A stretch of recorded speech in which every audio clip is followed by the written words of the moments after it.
Қалыңызға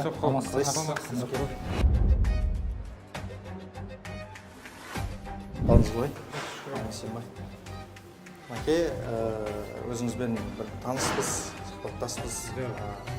Жалпы, Мәкемен жалпы осы жерде бір сізге түсіндіріп алайын, камераның көзінше. Камерасыз ақ түсірейікші болды. Енді біз сізбен келісім бойынша әкіммен жолығатын болдық, Мәке. Енді қазір не себепте қалай отыр? Біздің мақсатымыз қазір бір хайповать ету емес, неге әкімнің қазір мүмкіндігі болмай жатыр? Біз келістіге, ол кісі бірден сұрақ бергенде біздер алдын ала жаңағыдай бір белгілі бір бағытта сұрақтарын дайындаймыз дедік. Енді ол сұрақтар дайындамасақ, ол кісімен қалай біз сонда ол әкімге міндетті түрде сонда сұрақпен кіру керек па? Бізде қанша өңірге барып жүрміз, Мұрат мырза?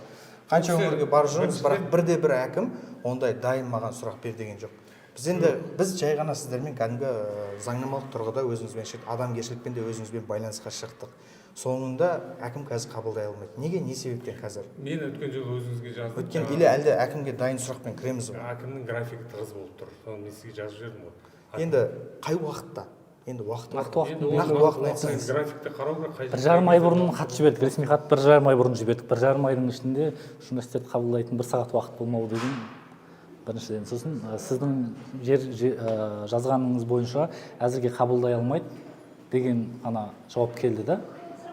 Бізге уақыты маңызды болып тұр, Мұрат мырза. Оны біз бүйдейік, онда әкімнің графигін қарап, осы уақытын сіздерге хабарлайды. Бос уақытта шамамен. Енді біз өзіңізбен кері байланысқа шығып тұрмыз ғой, шамамен қанша уақытта Мәке? Шамамен білмеймін, бір аптада жауабын берейік, біз қазір қарайық, мына Наурыз мейрамы келе жатыр, соған дайындық бар, оның үстіне облыстың шығатын жаңағы выездары бар, жаңағы нелермен ауылдық округтарға барады, жаңадан салынатын нысандар бар, солармен танысады деген сияқты. Бітпей қалған, былтырдан қалған жұмыстар бар, солардың да тексеріп